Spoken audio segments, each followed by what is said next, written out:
कई दफा मनुख दी सोच ते कुछ होर चलदी पई हुंदी, करदा कुछ होर पिया हुंदा है। विचार ते अंदर कुछ होर चलदे पए हुंदे ने, लेकिन किरदार कुछ होर प्रगट कर रहा हुंदा है। अंदर चिंतन यादां ते कुछ होर चल रही हुंदियां ने, भावें बैठा गुरुद्वारे च होवे, नमाज पढ़ रहा होवे, पूजा पाठ कर रहा होवे। मनुख जो कुछ दिखाई दे रहा है वो नहीं है। मनुख जो कुछ सोचता रहता है, मनुख वही कुछ है। मनुख जो कुछ करता रहता है, मनुख वो नहीं है। मनुख दे अंदर जिहड़े विचार चलते रहते हैं, मनुख वही कुछ है। मनुख जैसा दिखाई देता है, धर्म कहता है, वैसा मनुख नहीं है। ਜਿਹੜੀਆਂ यादां मनुख ਦੇ अंदर चलदियां ਰਹਿੰਦੀਆਂ, ਜਿਹੜੀਆਂ यादां इस ਨੂੰ ਪ੍ਰਭਾਵਿਤ ਕਰਦੀਆਂ ਨੇ, ਮਨੁੱਖ ਉਹੀ ਕੁਛ ਹੈ। ਜਿਸ ਨੂੰ ਬਾਰ-ਬਾਰ ਸੋਚਦਾ ਹੈ, ਜਿਸ ਦੇ ਬਾਰ-ਬਾਰ ਵਿਚਾਰ ਚੱਲਦੇ ਨੇ, ਸਮਝ ਚੱਲਦੀ ਹੈ, ਫਿਰ ਉਹ ਚਿੰਤਨ ਦਾ ਹਿੱਸਾ ਬਣ ਜਾਂਦਾ ਹੈ, ਯਾਦ ਦਾ ਹਿੱਸਾ ਬਣ ਜਾਂਦਾ ਹੈ।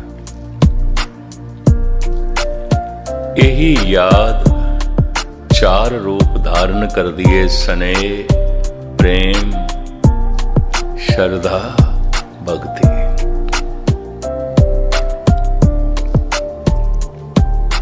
आंतरिक खेड है, धर्म अंदर दी खेड है। बाहरों धार्मिक दिखाई दे जाना कोई बहुत वड्डी गल नहीं, बथेरे दुनिया धार्मिक दिखाई देती है, पर मानसिक तल ते धार्मिक हो जाना बड़ी साधना है, बड़ी तपस्या है, बड़ी मेहनत है, बड़ी करड़ी मेहनत है। जरूरी नहीं जो धार्मिक दिखाई दे रहे ने ये धार्मिक होवन दिखाई दे रहे ने। मैं एक दफा फिर दोहरावां ते मैं खुलासा करा, मनुख जो कुछ दिखाई दे रहा है, मनुख वो नहीं है। मनुख जो कुछ सोचता रहता है, मनुख वही कुछ है। मनुख वही कुछ है। सोचनी मनुख नूं बहुत प्रभावित करती है, विचार बंदे नूं बहुत प्रभावित करते हैं, यादां मनुख नूं बहुत प्रभावित करती हैं। और मन दे तल ते मनुख बिल्कुल सुतंत्र है। गुरुद्वारे च बैठ के भी बुरा सोच सकता है, किसी नूं कुछ नहीं पता। गुरुद्वारे च बैठ के बुरियां यादां अंदर चला सकता है, किसी नूं कुछ नहीं पता।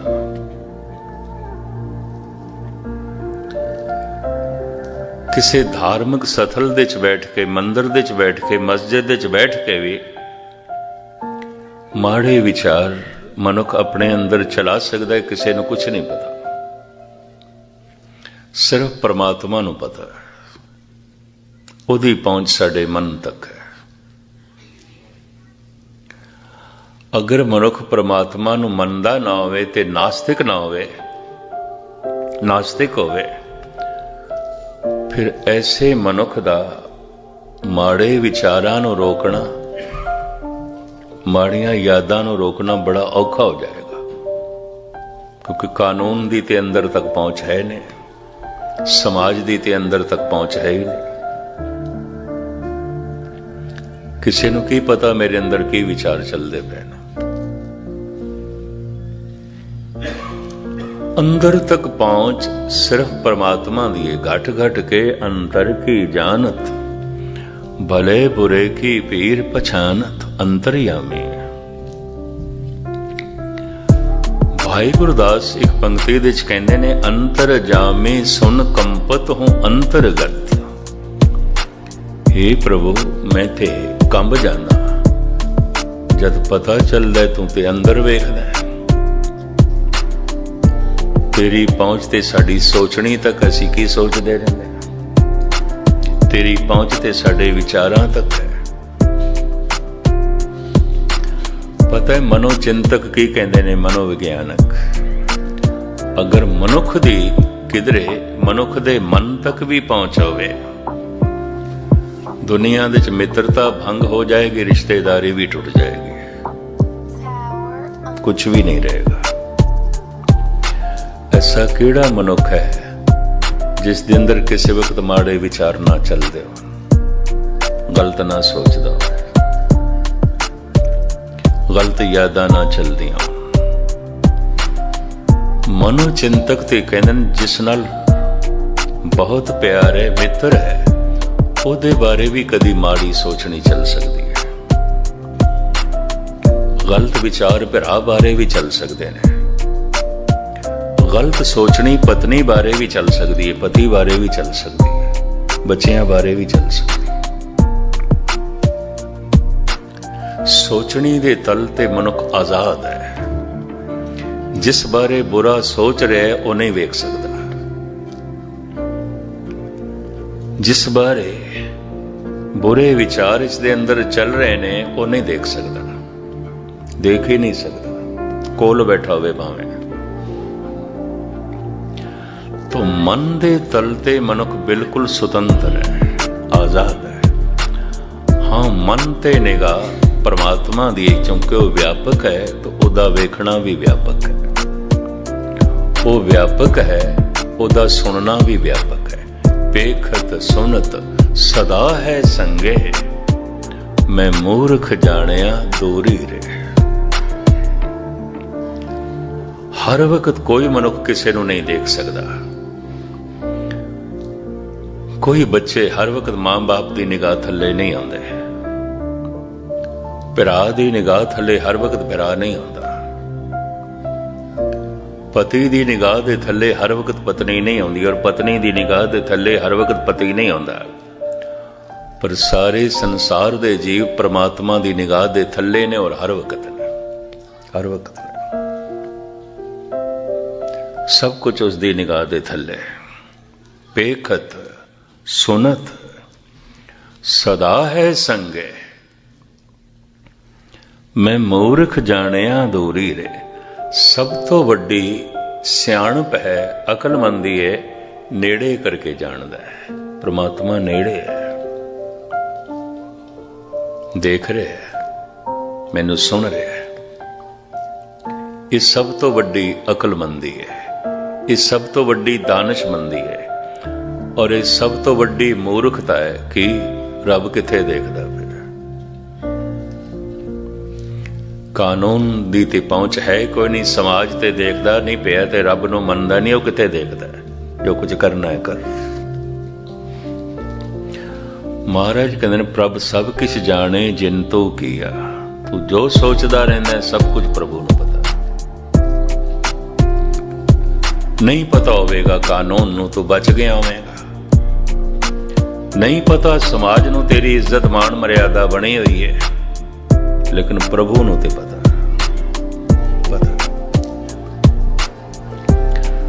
परमात्मा दे बेशुमार गुणां दे चों एक गुण है कि वो वेख के अणडिठ करदा है। दोखन देखत हैं पर देत ना हार। वो अपना हाथ नहीं रोकदा भी इतना बुरा सोचदा रहिंदा, इहदे अंदर इतने बुरे विचार चलदे रहिंदे ने, इतने बुरे ख्यालों का ये मालक, यदि इतनी बुरी सोचनी, लेकिन फिर भी परमात्मा अपने हाथ नहीं रोकता। दोखन देखत हैं, देखदा पे, पड़ोसी वेखदा भी नहीं ते डंडोरा पिटदा, फलाना तो इंज है इंज है। देखिया भी कख नहीं, ढंडोरा पिटी जा रहे हैं। अज तक संसार का भ्रमण करदे आया एक अंदाजे नाल मैं कह सकदा सैकड़े मनुख मैनू ऐसे मिले होणगे जिन्हां ने कहा ज्ञानी जी थानू फलाने बारे पता है, बड़ा अनर्थ कीता है उसने। मैं कहा तू देखिया? कहंदा देखिया ते नहीं सुनिया। सुनिया सुनिया। करीबन 99% मैनू वो मिले ने, जद मैं पूछे तू देखे, कहंदा नहीं सुने। फिर किसी होर ने भी ये गल कही तो भी तू देखे नहीं, कहंदा सुने, सिर्फ सुने। देखिया भी नहीं, ढंडोरा पिट रहा है। परमात्मा देखदे होया भी खामोश खामोश, दोखन देखत हैं पर देत ना हारे। इस वास्ते असी अरदास दे विच ये शब्द ऐड कर दिते, जिन्ना वेख के अणडिठ कीता। महान वेख के अणडिठ करना एक परमात्मा वाला सुभाव है, ईश्वर वाला सुभाव है। वेख के अणडिठ कर सकता है कोई स्नेह दे च, कोई प्रेम दे च, उंज नहीं कर सकता। गलतियां ते देखियां ने बच्चे दियां, पर मां पड़दा पांदी है, छुपांदी है, किसी होर नूं ना पता चले। स्नेह स्नेह भुल्लां ते देखियां ने, कुछ अनर्थ ते देखिया है भिरा दा मित्र दा, पर मित्र छुपांदा है, पड़दा पांदा है, भिरा छुपांदा है, पड़दा पांदा है, प्यार है।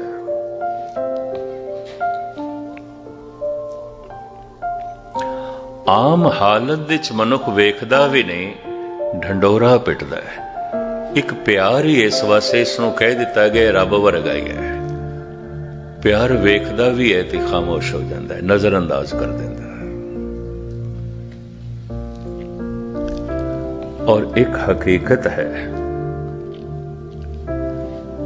मीरा ते साफ कहंदी है, हे प्रभु जे तू मेरे औगण गिणन लग पवे फिर ते तेरा मिलना कदी हो ही नहीं सकता, हो ही नहीं सकता। प्रभु जो हमरे दोख मत हृदय दारो। हे प्रभु तेरे सुभाव दा पता है, तू मेरे दोखा नूं नहीं देखेगा, ना हृदय दे च धारण करेगा। कलगीधर पातशाह ते कहंदे ने, ऐसा सुभाव केवल परमात्मा दा है, दोखन देखत हैं पर देत ना हारे। देखदा है, ये अवस्था मनुख दी बन सकदी है जिस दिन सारे संसार नाल प्यार हो जाए, ते सारे संसार नाल प्यार उसे नूं भगती कहंदे ने, प्रेमा भगती। परमात्मा नाल प्यार, सारे संसार नाल प्यार। पूर्ण प्रेम प्रतीत सजे ब्रत गोड़, मड़ी मठ भूल ना मान। पूर्ण प्रेम जिहदी सारी पूर्णता आ गई, परमात्मा आ गया, इसनूं भगती कहंदे ने। जिस दिन मनुख भगत हो जाता है, ਉਹਦੀ अवस्था की बन जाती है। धन गुरु नानक देव जी महाराज फरमान करते हैं, हम नहीं चंगे बुरा नहीं कोई, प्रणवत नानक तारे सोए। साडा कोई दावा नहीं कि मैं चंगा, मेरा कोई कहना नहीं कि कोई बुरा है, कोई बुरा है। मैं चंगा हाँ, मैं चंगा हाँ, भगत दा ये दावा ही खत्म हो जाता है। कोई बुरा है, कोई बुरा है, ऐसा भगत दा कहना ही खत्म हो जाता है। ये भगत दी पहचान और हकीकत है। परमात्मा की दृष्टि च कोई बुरा भला नहीं है। गन्ने दे च रस पा दिता है परमात्मा ने, अमृत है। संतरे दा रस, अंगूरां दा रस अमृत है। पर इस अमृत नूं मनुख चाहे ते जहर बना सकता है, शराब बना ले। रस ते मिठा सी, अंगूरां दा कौड़ा हो गया। रस ते स्वादिष्ट सी, मिठा सी, संतरे दा कौड़ा हो गया। रस ते मिठा सी, गन्ने दा कौड़ा हो गया। मिठे नूं मनुख कौड़ा कर सकता है, अमृत नूं मनुख जहर बना सकता है। मनुख कोल ये तौफीक है। शराब नूं ही देख लो, मनुख ने मिठे नूं कौड़ा कर दिता है तरका के। ते जे अमृत नूं मनुख जहर बना सकता है, तो मनुख दे कोल एक तौफीक है, जहर नूं भी अमृत बना सकता है। संखिया जहर ही आती है। हकीम, वैद इनू मार के इसका कुश्ता बना लेंदे ने, अमृत हो गई, अमृत हो गई। इकबाल इसनू बड़े सोहने ढंग नाल बयान करते ने, जो जहरे हला हल है वही अमृत है नादां, मालूम नहीं तुझको अंदाज है पीने के। इत्थे पीण दा ढंग है, जे तेनू आ जाए अमृत है, ते जे पीण दा ढंग नहीं आया तो जहर है। जे जीण दा ढंग आ गया तो जिंदगी अमृत है, जे जीण दा ढंग नहीं आया तो जिंदगी ही जहर है। जे रहन दा तैनू ढंग आ गया सारा संसार अमृत है, निरंकार दा रूप है। जे तैनू रहन दा ढंग नहीं आया सारा संसार जहर है। ये तेरे ते मुनस्सर है, तू जहर दे च जीवना है कि अमृत दे च जीवना है। सत्संग इस वास्ते है, और आज तक बड़े बड़े अवतारी पुरुष महज इसलिए आए कि मनुख चुनाव ठीक कर सके, मनुख चोण ठीक कर सके। अक्सर मनुख चुनाव गलत कर लेता है, जिंदगी सारी गलत हो जाती है। जितनी जिंदगी दे तारीकी होवेगी, अज्ञान होवेगा, उतनी ही जिंदगी जहरीली बन जाएगी। फिर तारीक मनुख दा संबंध भी तारीकी नाल हुंदा है, रात नाल हुंदा है। अमृत वेले सुता रह जाएगा, रात दी तारीकी नूं उजवल करके जूए खाने च बैठा होवेगा, वैश्याले च बैठा होवेगा। मंदिरां दी रौनक ते खत्म हो गई, जूए खानियां दी रौनक वध गई। मंदिर उसनूं कहंदे ने जिसदा द्वार सवेरे खुलदा है, अमृत वेले खुलदा है। जिथे सवेरे घड़ियाल वजदा है, जिथे सवेरे गुरबाणी दी गूंज उठदी है, उथे बेशतर जगह ऊंजी बंद हो गई। पता है क्यों? अर्थशास्त्र दा एक नियम है, मार्केट दी चीज बहुत पई है पर ग्राहकी नहीं है, कोई लैण वाला नहीं। ये मार्केट दे च ये चीज किन्ने चिर तक पई रहेगी, कोई लैण वाला ही नहीं, कोई ग्राहक ही नहीं, कीमत भी गिरदी जाएगी। यकीन जानो आज धर्म जितना बेकीमत हो गया है, कोई चीज इतनी बेकीमत नहीं। ये भी मैं अर्ज करते हैं, हकीकत है, सच्चाई है, जबकि उस तो वड मुल्ला होर कुछ भी नहीं है। वस्तु बहुत पई है, ग्राहकी नहीं है। कीमतां गिर जाणगियां, बिल्कुल ग्राहकी नहीं है। वो वस्तु एक दिन मार्केट तो ओझल हो जाएगी, आउट ऑफ मार्केट हो जाएगी, नहीं रह सकती।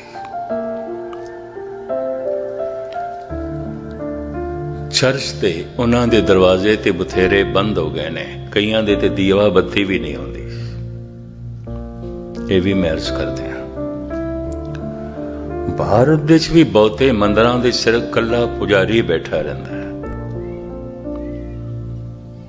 बड़ियां बड़ियां बिल्डिंगां गुरुद्वारियां दी मजाल है, अमृत वेले कोई एक मनुख गुरु नाल जुड़न दी उमंग रखदा होवे, तड़प रखदा होवे। हर चीज दी अपनी रुत है, हर चीज दा अपना समा है। नाम बीजण दा भी समा है। अमृत वेला सच नाम वडियाई विचार, वो देखो गया।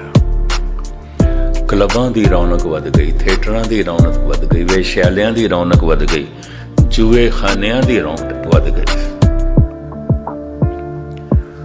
रब दी नेत अतकी दास का 3 दिन का प्रोग्राम रीनो दी सी। मैं पहली दफा गया, सारा शहर बड़ा पुर रौनक, बड़ी लाइट, एक एक बिल्डिंग बड़ी सजी हुई। रात दे वक्त पहुंचे, संध्या हो गई सी। जिहड़ा सज्जन लै जा रहा सी, मैं उसनों पुछया सी, हर बिल्डिंग दे अंदर कोई खुशी हो रही है, कोई ब्याह शादी है, इन्नी सजावट? कहंदा ज्ञानी जी किहड़े चक्कर च पए, सब जूए खाने ने। इस शहर दियां सारियां बिल्डिंगां जो वड्डियां वड्डियां देखदे पए, सजियां होईयां सब जूए खाने। और कहण लगे मजबूरी है साडी, सानू भी एक बिल्डिंग मिली है ना जूए खानियां दे विचकार ही मिली है, गुरुद्वारा भी उत्थे ही जिथे तुहानू लै जा रहे हैं। मजबूरी है कहंदे साडी। इन्ना सजिया होया शहर अमरीका दा मैं पहली दफा देखे दे शहर बड़े, इन्नी सजावट, इतना शिंगारिया होया, सब जूए खाने और बड़ी भीड़, बड़ी भीड़। हैरानगी लिए पता नहीं किस तरह एक माहौल है कि उन्हां जूए खानियां दे विचकार एक चर्च भी बनया होया है। दरवाजे बंद पे, किधरे इतवार नूं खुलदा है, एक दो बंदे भुले बिसरे चले जाते हैं।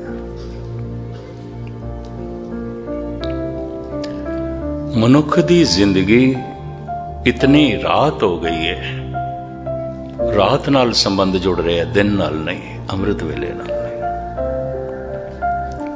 जीवन इतना अंधकारमयी हो गया है, मनुख खुद रात हो गया है, दिन नहीं रहा, प्रकाश नहीं रहा। जिन्हां दी जिंदगी उज्जवल सी, प्रकाशमयी सी, उन्हां दी आत्मा चो धर्म मंदिरां दा जन्म होया है, अमृत वेले दा जन्म होया है। संख नगारे, घड़ियाल, बांग, पूजा पाठ दा जन्म होया है। उन्हां लोकां ने इसनूं जन्म दिता। पर सहजे सहजे दूजी तादाद वधदी जा रही है, वधदी जा रही है। मंदिर बेरौनक होंदे जा रहे हैं, जूए खानियां दी रौनक वधदी जा रही, वेश्यालियां दी रौनक वधदी जा रही है, क्लबां थिएटरां दी रौनक वधदी जा रही है। कारण बाहर सिर्फ वेखना हुंदा है ते वेख के रस लेना हुंदा है। धर्म बारे यह है कि अखां मीट ते ध्यान अंदर ले जा, औखा काम है, औखा काम। स्वामी रामानंद दा भावें इक्को ही शब्द है, धन गुरु ग्रंथ साहब जी महाराज दे अंदर बसंत राग दे च बड़ा सार्थक है, बड़ा कीमती है। वो कहंदे ने कत जाइए रे घर लागो रंग, किथे जावां मैं, घर दे च ही रंग लग गए, भटकना मिट गई। कत जाइए रे घर लागो रंग, मेरा चितना चलत मन भयो पंग। यादां जद बाहर चलन तो मन भटक रहा है, सोचनी जद बाहर जावे तो मन भटक रहा है, विचार जद बाहर मुखी होवन तो मन बाहर भटक रहा है। हर वक्त मन बाहर भटकता है। ते बाहर किस तरह भटकता है? समय दे च भटकता है, वक्त दे च भटकता है, काल दे च भटकता है। गुजरे हुए समय दियां यादां दे चले जाता है, आने वाले समय दी चिंता दे चला जाता है। मनुख जिथे बैठा होवेगा है मन अकाल दा हिस्सा। मन तू जोत स्वरूप है, अपना मूल पछाण, है ते अकाल दा हिस्सा। भटकदा काल दे च है। मन अकाल हो सकता है ते काल दा रूप भी हो सकता है। अगर काल दे च भटकदा रहा तो बार बार शरीर मिलता रहेगा, इसे नूं कहंदे ने आवागमन, बार बार जमदा रहेगा, मरदा रहेगा, जमदा रहेगा। ये बार बार वाहन इसनूं मिलेगा। जितने चिर तक मन अचेत है सिलसिला चलता रहेगा, ਹੁਣੇ ਕੀਰਤਨ ਦੇ 'ਚ ਇੱਕ ਪੰਕਤੀ ਆਈ ਸੀ, ਮਿਟਿਓ ਅੰਧੇਰ ਮਿਲਤ ਹਰ ਨਾਨਕ, ਜਨਮ ਜਨਮ ਕੀ ਸੋਈ ਜਾਗੀ। ਸਰੀਰ ਰਾਤ ਨੂੰ ਸੌ ਜਾਂਦਾ ਹੈ, ਸਵੇਰੇ ਜਾਗ ਪੈਂਦਾ ਹੈ। ਇਹ ਮਨ ਤੇ ਕਈ ਜਨਮਾਂ ਦਾ ਸੁੱਤਾ ਪਿਆ, ਇਹ ਵੀ ਮਹਿਰਸ ਪਤਾ ਨਹੀਂ ਕਿਤਨੇ ਜਨਮਾਂ ਦਾ। ਮਿਟਿਓ ਅੰਧੇਰ ਮਿਲਤ ਹਰ ਨਾਨਕ, ਜਨਮ ਜਨਮ ਕੀ ਸੋਈ ਜਾਗੀ। ਸਰੀਰ ਸਵੇਰੇ ਘਰੋਂ ਨਿਕਲਿਆ, ਸ਼ਾਮ ਨੂੰ ਵਾਪਸ ਆਉਂਦਾ ਹੈ। ਇਹ ਮਨ ਤੇ ਆਪਣੇ ਘਰ ਤੋਂ ਪਤਾ ਨਹੀਂ ਕਿਤਨੇ ਜਨਮਾਂ ਦਾ ਨਿਕਲਿਆ, ਵਾਪਸ ਜਾਣਾ ਹੀ ਭੁੱਲ ਗਿਆ। ਆਵਾਜ਼ ਮਾਰਦੇ ਨੇ ਧੰਨ ਗੁਰੂ ਨਾਨਕ, ਗੁਰੂ ਤੇਗ ਬਹਾਦਰ ਸਾਹਿਬ ਜੀ ਮਹਾਰਾਜ, ਮੇਰੇ ਮਨ ਪਰਦੇਸੀ ਵੇ ਪਿਆਰੇ ਆਓ ਘਰੇ। ਕਿੱਥੇ ਤੱਕ ਭਟਕੇਗਾ, ਕਿੱਥੇ ਤੱਕ ਭਟਕੇਗਾ। ਜਦ ਕੋਈ ਕਹਿੰਦਾ ਮੇਰਾ ਮਨ ਇੱਥੇ ਨਹੀਂ ਟਿਕਦਾ, ਇਹ ਤੇਰਾ ਘਰ ਹੀ ਨਹੀਂ ਹੈ। ਕਿਧਰੇ ਵੀ ਮਨ ਟਿਕਦਾ ਨਹੀਂ, ਕਿਉਂਕਿ ਮਨ ਦਾ ਉਹ ਘਰ ਹੀ ਨਹੀਂ ਹੈ। ਇਹ ਆਪਣੇ ਘਰ ਹੀ ਟਿਕ ਸਕਦਾ ਹੈ। ਕੋਈ ਪਦਾਰਥ, ਕੋਈ ਰੰਗ ਰੂਪ, ਕੋਈ ਪਸਾਰਾ, ਕੋਈ ਪ੍ਰਭਤਾ ਮਨ ਦਾ ਘਰ ਨਹੀਂ ਹੈ। ਮਨ ਦਾ ਘਰ ਪ੍ਰਭੂ ਹੈ। ਕੋਈ ਪਦਾਰਥ ਮਨ ਦਾ ਘਰ ਨਹੀਂ ਹੈ। ਪਦਾਰਥ ਤਨ ਦੀ ਲੋੜ ਹੈ, ਤੇ ਤਨ ਦੀ ਲੋੜ ਨੂੰ ਜਦ ਮਨ ਆਪਣੀ ਲੋੜ ਬਣਾ ਲੈਂਦਾ ਤੇ ਇਸੇ ਨੂੰ ਲੋਭ ਕਹਿੰਦੇ ਹਨ। ਇਸੇ ਨੂੰ ਲੋਭ ਕਹਿੰਦੇ ਹਨ। ਪਦਾਰਥ ਤੇ ਤਨ ਦੀ ਲੋੜ ਸੀ, ਇਸ ਨੂੰ ਇਸਨੇ ਆਪਣੀ ਮਨ ਦੀ ਲੋੜ ਬਣਾ ਲਿਆ। ਬੜੇ ਧਿਆਨ ਨਾਲ ਸੁਣਨਾ। ਔਰ ਮਨ ਦਾ ਉਸਦੇ 'ਚ ਕੋਈ ਰਜੇਵਾਂ ਨਹੀਂ। ਹਾਂ, ਤਨ ਦੀ ਤ੍ਰਿਪਤੀ ਹੋ ਸਕਦੀ ਹੈ। ਭੋਜਨ ਤਨ ਦੀ ਲੋੜ ਹੈ, ਪਰ ਮਨ ਨੇ ਆਪਣੀ ਲੋੜ ਬਣਾ ਰਿਹਾ। ਬਾਰ ਬਾਰ ਯਾਦ ਆ ਰਿਹਾ, ਇਹ ਖਾ ਲਵਾਂ,